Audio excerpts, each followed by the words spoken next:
All right.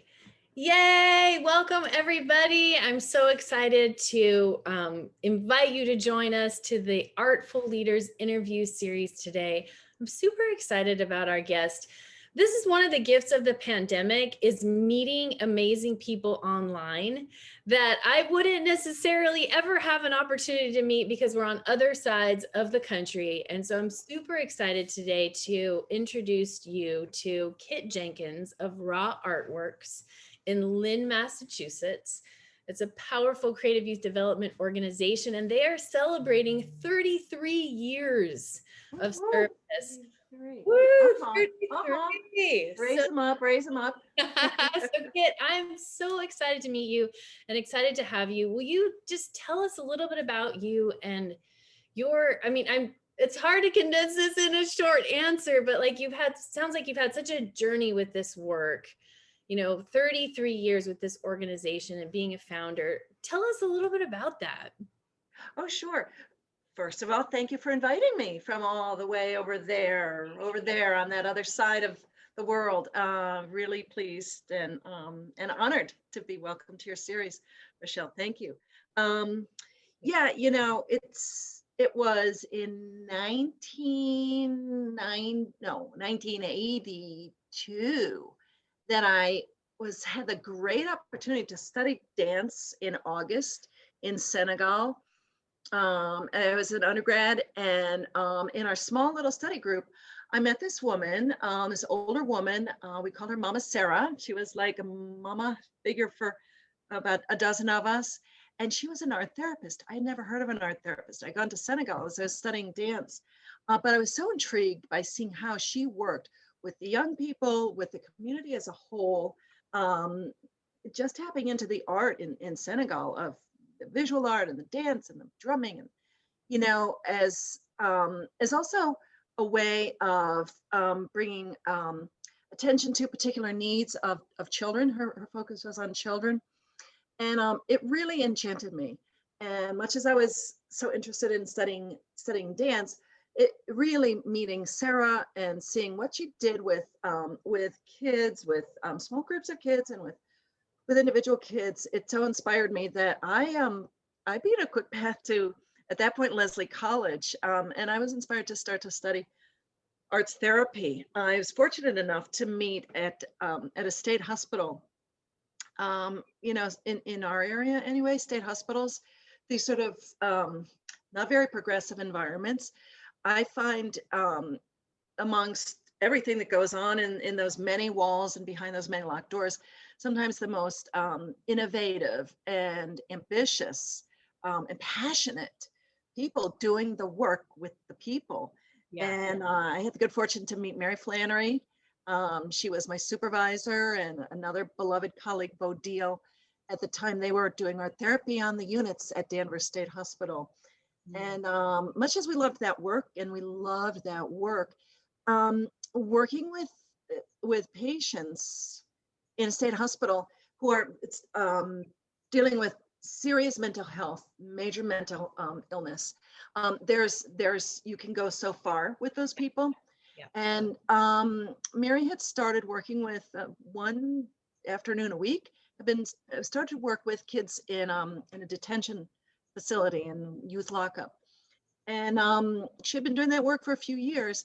And she got the notion to, you know what, let's incorporate as a little itsy bitsy nonprofit and see if we can expand that work. Mm-hmm. And that really was February 1st, 1988. Yeah, my math is right.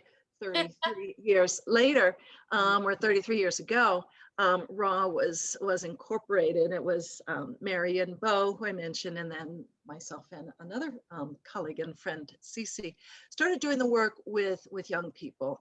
And we realized that a lot of these kids just shouldn't be locked up in the first place. It's a warm place, it's a safe place, it's a structured place.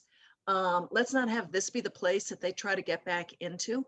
Let's get a place for them in the community so that they can get the goodies that that come along with an intentional community where art is at the center. Really, it's the youth that are at the center, but we're using our tools as arts therapists to build community and to ask these three or propose these three offerings. This is I am, who are you? Who are you, young person?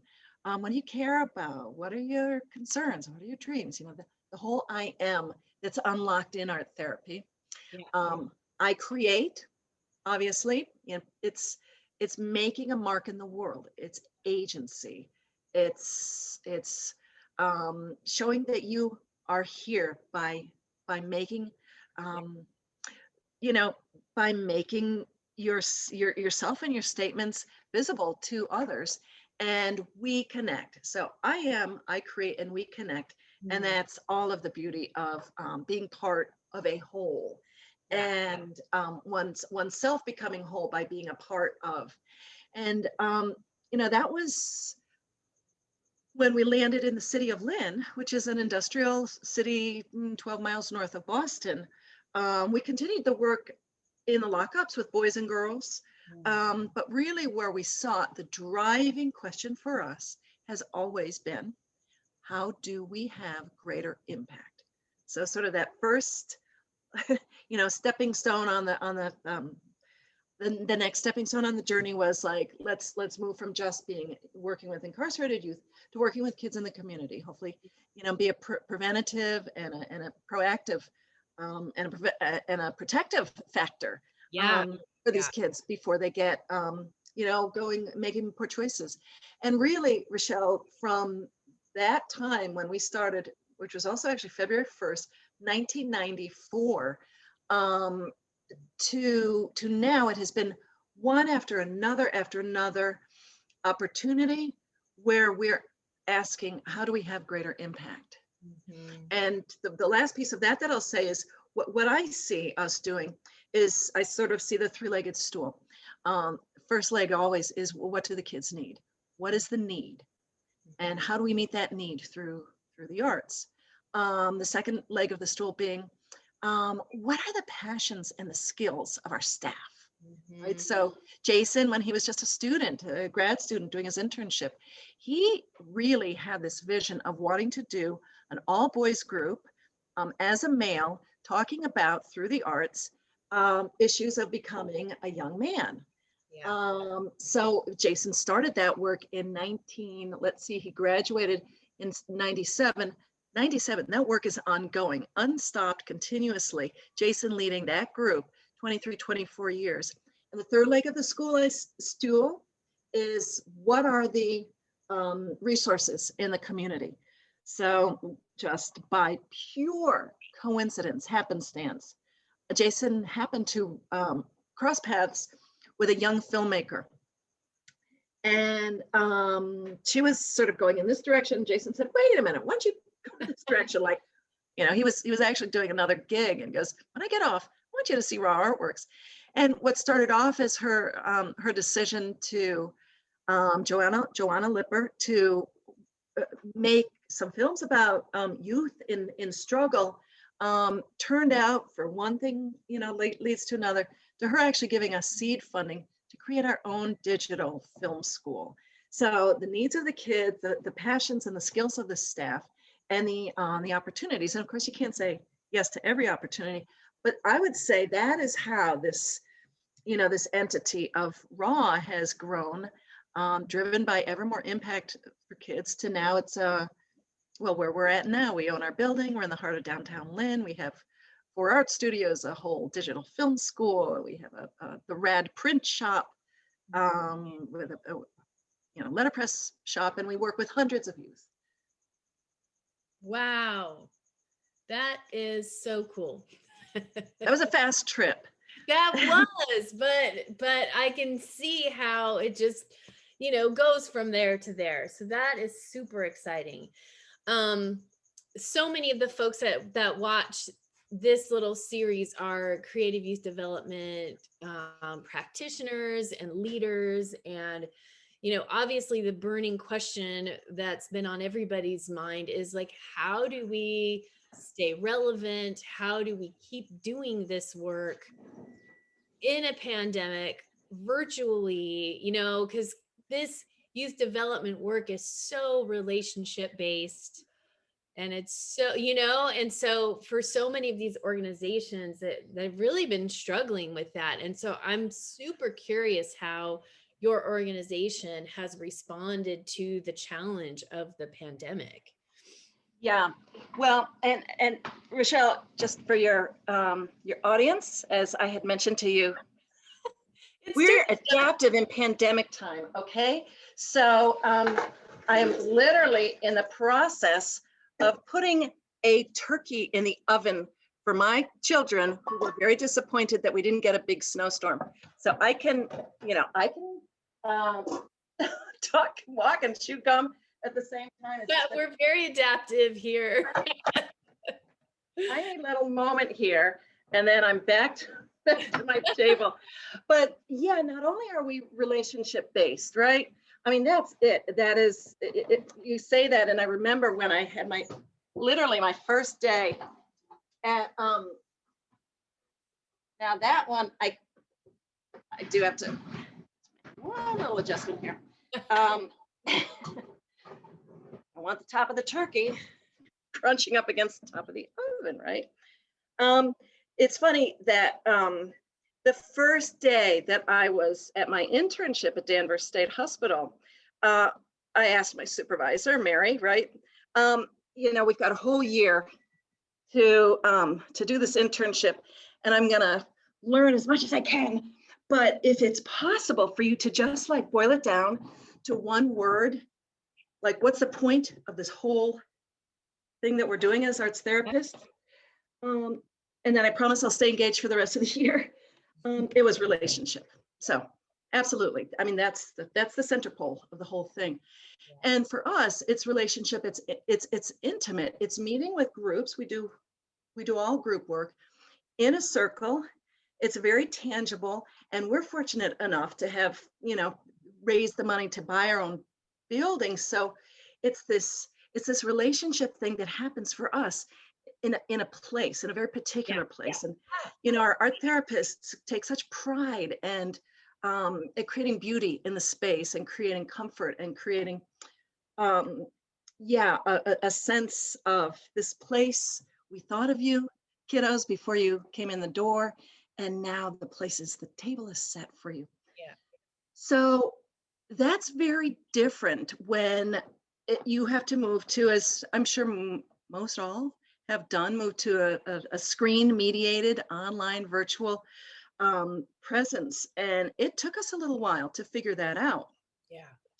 How do we adapt? How do we use our innate skills as artists, right? Because that's what artists do. We adapt. You don't have that color, so you use that color. You ran out of this, so now it looks like that. Yeah.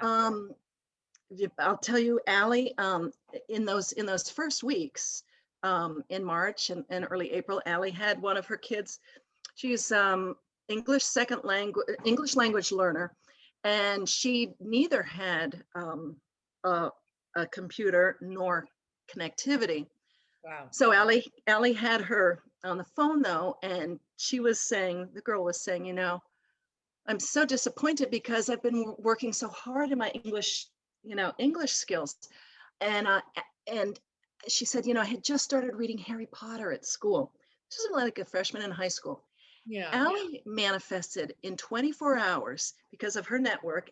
Allie, who, by the way, one of our art therapists, grew up in the city of Lynn and actually attended our program and was inspired, ended up getting her master's degree. We're very fortunate to have her with us.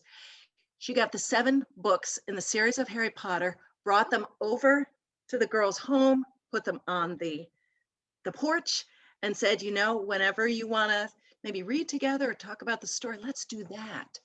So, it ranges from that to, I think at first we were so clumsy, and as creative youth development that's rooted in art therapy, our kids can go deep. Our kids are deep. Our kids are expansive. And we had to kind of get our bearings. Like right now, we're just making like making sure that we can see each other's faces. We're checking in, we're keeping it light. We're reminding them that they have someone. And they have each other, by the way, on the screen. It was a slow roll to start. Um, and yeah, I think what we morphed into at first, at first it was like fire drill. So staff made an activity book. I mean, the night before the state did the shutdown, staff were making pages for an activity coloring book, right? And like getting them to Xerox and getting them out. And one of the beauty things I'll say about that is we have our hundreds of kids, but it was hard to get our books out to our kids. One of the things that I think happened is we've reimagined a little bit our kids. Certainly we have the kids who participate in raw, but we ended up using the public school lunch pickup system. We have four schools in our district. So we just made hundreds and hundreds of these books, and we got them into as many hands of kids as we could. But really, it's been a matter of learning how to, let's say, sort of curate that. In many cases, it's a full 2 hours that an art therapist is on with the 10 or 12 kids. With our younger kids, we have mentors, teen mentors, the Raw Chiefs. And although you can't airlift the experience at Raw Space into a screen, still we find some things like, let's rate your day, and scale of 1 to 10, and oh, why is it so low, or that's great, it's so high. And bring levity, bring light, we've been trading notes with each other about fun games, online games, and little warm-ups. And then, it's been a combination of working with what we know the kids will probably have at home, which in some cases is really not much, but we figure, maybe they have cereal. So using cereal boxes, and one of our staff, deconstructed the cereal box and showed how do you make a book with the cereal boxes, and let's tell stories. So lots of, I think, using what's at hand. And Rachelle, I sent you just before we got on, there's a lovely video, 32 seconds, anybody can fit that in, that was made by one of our film school instructors, Arturo. And his notion was, if you've got a pencil, you can let your imagination fly. And he's an animation specialist. And so if you'd like to share that, that link, I think folks would enjoy it. All you need is a pencil to let your imagination fly. But a combination of, what do kids have in their home? Now we have a film school. So many kids, have one of these, or the parents have one of these.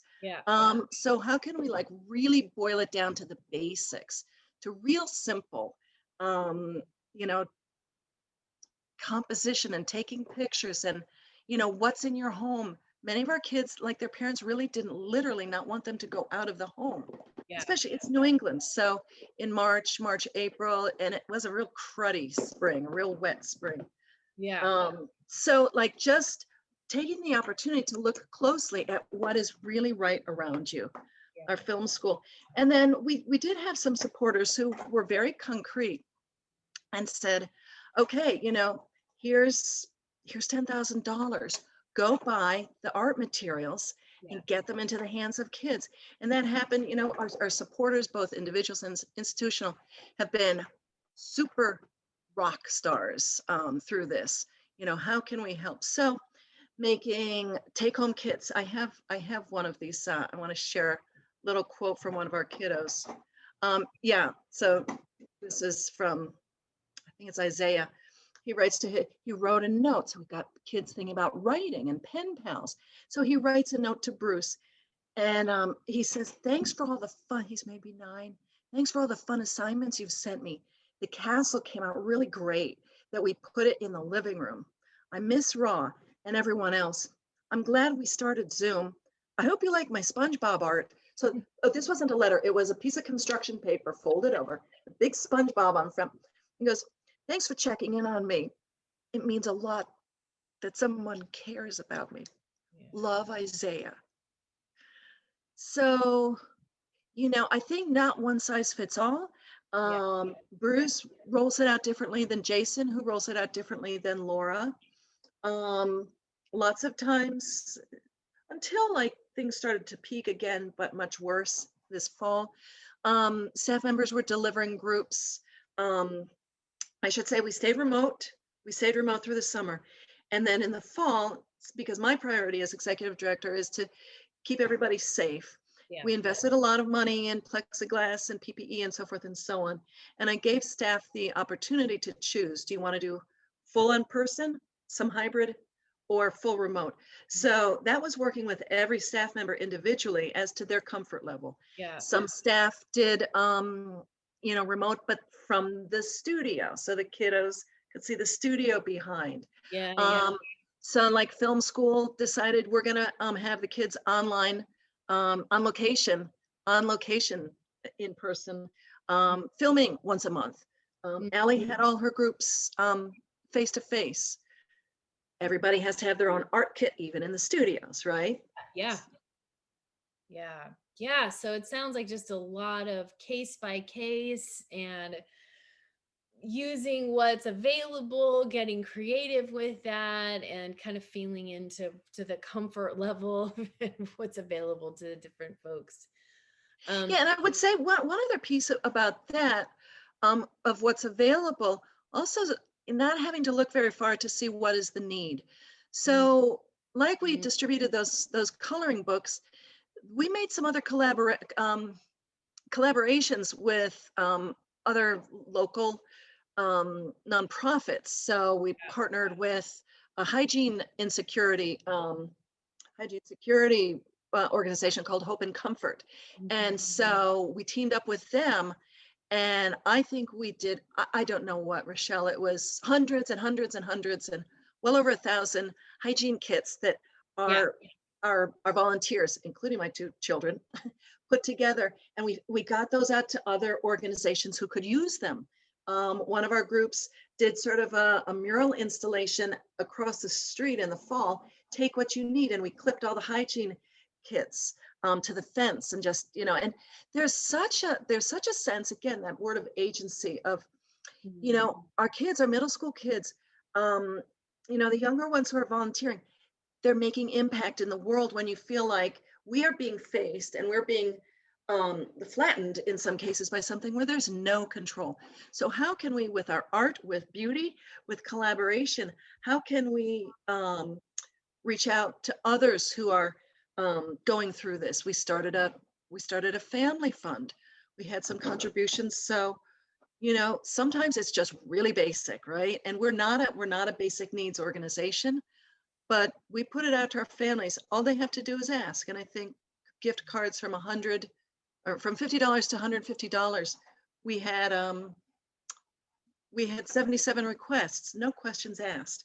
You need Yeah. the gift card, here it is. That's not our usual business, but just trying to see, sometimes look beyond what is our usual, because guess what? We can't do our usual. Right, right. And so how do you stay connected? How do you meet the basic need? All of that. Those are all the key questions, right?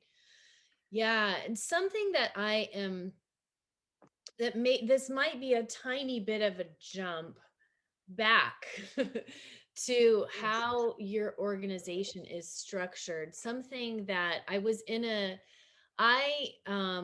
help lead a cohort of creative youth development practitioners here in San Diego, and we meet twice a month and we talk about the structures of CYD organizations and how we make sure we have those long-term relationships with youth, and how we make sure we set ourselves up for the teaching artists or the arts-based therapists to be successful with doing that, right? So that they're not just teaching artists that are hired for 6 hours here and a project here, but like, Yeah. how do we create these organizations that have that longevity built in and really support practitioners with having those long-term relationships with young people?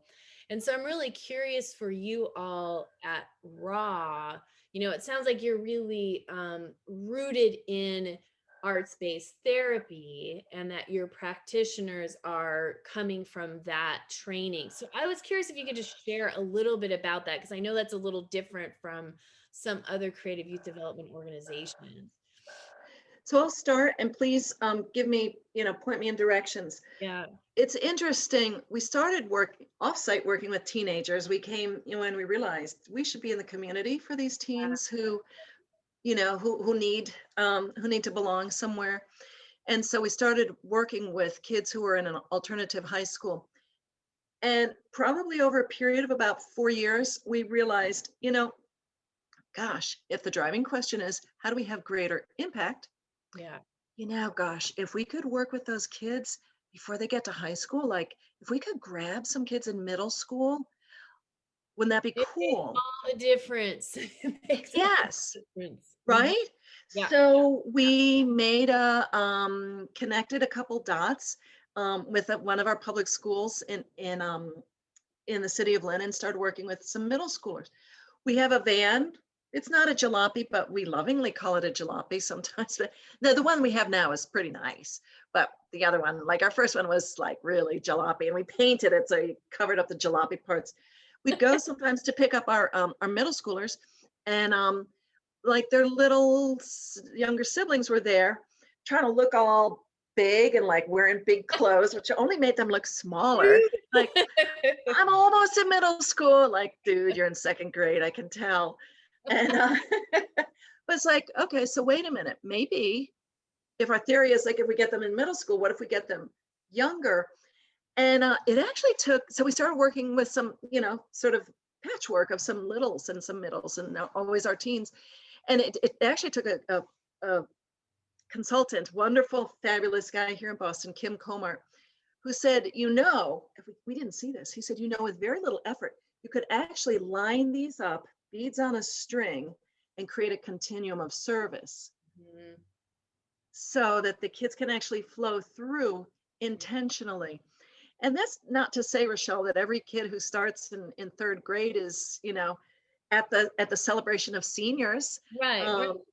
But there are those. In fact, we used to start as young as second grade. We've lifted that up this year, part of our strategic plan. We're lifting that floor a bit so that we can actually go back and do some heavier, deep focus on our middle school part of the continuum. But Yeah. was it Christian? No, it was DeAndre. It was DeAndre. He got in when he was in first grade. He totally, you know, Yeah. got by. He didn't show his ID or something. And he was with us, He was right? a And he's still with us. He graduated, and I think he's his second year in college now. And we have a post high school program as well. So, and this is very beautiful because some kids that Allie works with as elementary school kids then might go into Laura's middle school um, um, art for girls. Yeah. And then, maybe one of them or more than one, they showed some leadership potential and they stay, and we sort of nurture, like, if you're a leader, then how do you be a leader in your seventh grade group? And now how do you be a leader in your eighth grade group? And then maybe when they're freshmen, we suggest that they apply to be a raw chief, which is actually one of our few paid programs. Mm.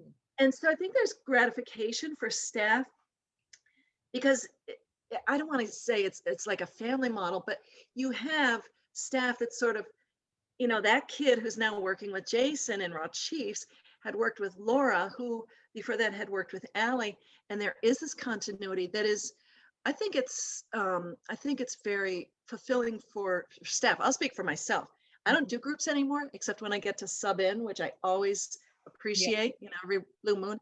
But I'll speak for myself, to be, when I was doing groups in the beginning, to be able to see a young person grow, to see it reflected in their art, Yeah. to see what doesn't change, what does change, to see that story unfold as the trust is built. And, time has a way of helping to build trust. For a lot of these kids have a lot of comings and goings in their lives.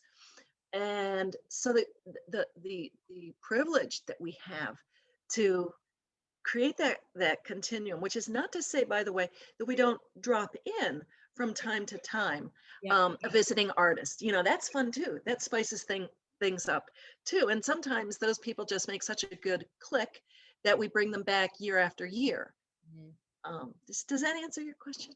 Yeah, it does. And I think one of the things that is a big question there, it really has to do with funding, and it has Yeah. to do with the strategic plan, right? Of like, how do we really set up the organization to have the conditions for those long relationships to happen, not just in the program, but the providers of the program are there consistently and have that luxury of time to really build those Yeah. relationships with young people. I am one of the founding members of the Monarch School, which is a school for youth impacted by homelessness in San Diego. And I worked there for about 22 years, and I started a whole therapeutic arts program there. And I understand that, like, starting a young person, and I have a student I met when he was in 3rd grade, and now he's getting ready to graduate from college, and I've known him across that entire trajectory. And it sounds like you have a lot of those relationships too.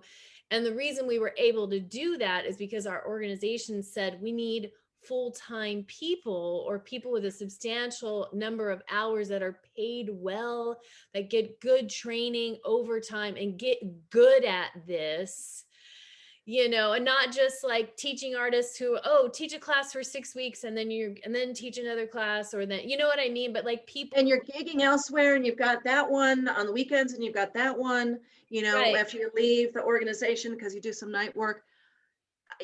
Couldn't agree with you more. Yes to all of that. And what I have found, at least in Raw's case, was it's very much about the life span of the organization. In the beginning, we all, I'll speak for myself again. I don't know how many jobs I had to right, keep this right. going. I mean, still I'm in it, and I still, I do a little adjunct teaching. I enjoy doing that. It's a good way to meet up and coming community arts folks.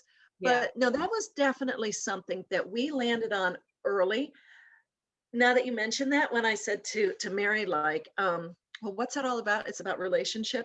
And I think maybe even the same day I said, so let me ask you another question. Do I have to like be a serving artist to do this work? And she said, no, no. In fact, I wouldn't support that notion. And so that's been important to us. In fact, we're just coming around the bend on a compensation study. And we do these, from every several years, Yeah. because it's important to us to make sure that we are our tremendous resource of our staff. Um, you're exactly right. We can't just nickel and dime. That's how it was in the beginning. And then, rather than add more bodies, it's like, wait a minute, we can do more of this work and make sure that everybody's doing a group or two each day, but let's pay people properly. Let's have proper health insurance. Let's have, Yeah. proper benefits. My invention was, yes, you get your birthday paid holiday day off. But Yeah. and as you said, professional development, Mhm. so that we can keep getting good at this. And by the way, we have a grant. We have 2 grant writers. One of our grant writers just had, she determined a weak spot in, I don't know, something that I probably should take, but it was like sort of dry subjects like accounting, and I don't know what evaluation method. I don't know what it was. And she applied to our employee, professional development fund, and she took these 3 classes at the Harvard Extension School, and I think maybe she got a certificate or something. So that's really important. In arts, in our organization, it's not like a corporate structure where there's, scads of, levels and layers and, Pay career grades that ladders, keep going up. 8 grades, and now you're on level 20. And so Right. it's really important for us that we attend to the richness of the experience for the staff, and we're always learning, and I'm sure we can always do it better. And sometimes resources are just constrained. Yeah. When we can give cash bonus, we do, Mhm. to acknowledge excellence. But a couple of years ago we couldn't. So we said, folks, we're going to close Raw for 1 week. You don't take your vacation time. We're giving a bonus in time to say thank you for working so hard. We pay.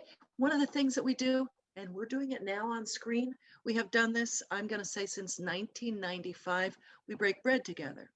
once a week. We have staff lunch. Mhm. Um, and that's really important. And we do an optional check-in, but tell us, something that's not work. What's the latest in the cat story? Or, what's the latest in, whatever. Or we do art outs. We do shout outs and we do art outs. We remind each other, we scan the landscape, right? It's like, hey, did you know that such and such band is playing again? Or there's an animation festival at this place. So we try to make sure that we're um, keeping each other nourished also with celebrating successes and nurturing each other as artists. Yeah, I love that because one of the things I'm really passionate about is developing a culture in organizations of community care, right? And like that's It how has to be. that's how we do this work sustainably over time. That's why how we build longevity is by building in those things that make people want to stay there and make people want to keep being a part of that work community. And I love that art outs and shout outs, like just really nourishing each other as humans and as artists as well. That's really beautiful. Yeah, the work is hard, whether you are writing grants, whether you're trying to raise money from individuals, Yeah. whether you're working with the littles, middles, or olders, or post high school. The work is always hard. The work would be hard anyway. The work in the pandemic is harder, and it's not, that it's not a corporate structure. Um, we have to be creative and we have to be mindful about how we express gratitude, Mhm. um, and celebrate excellence. We just have to, and that self-care piece Yeah. can yeah this year this with pandemic we bought a whole fistful of talk space, um, like 3 months access to talk space. Mhm. People don't, they don't talk to me, they don't talk to anybody in the organization. We have HR off site. They talk to HR if they want to get one of those 3-month cards so they can do, a talk space stint or whatever. Just today I was telling our leadership team that we have somebody who's completing a master's in, I don't know, it's like holistic health and mindfulness. So we're going to be able to offer that to staff. Somebody else does Qigong. We offered that. We did a whole, one of our donors, very modest donor, but he was a yoga guy. So, Yeah. the self-care is critical. It will always be hard work. There's no doubt about that. So yes, and I'm, really appreciate your focus on that. Yeah. Yeah.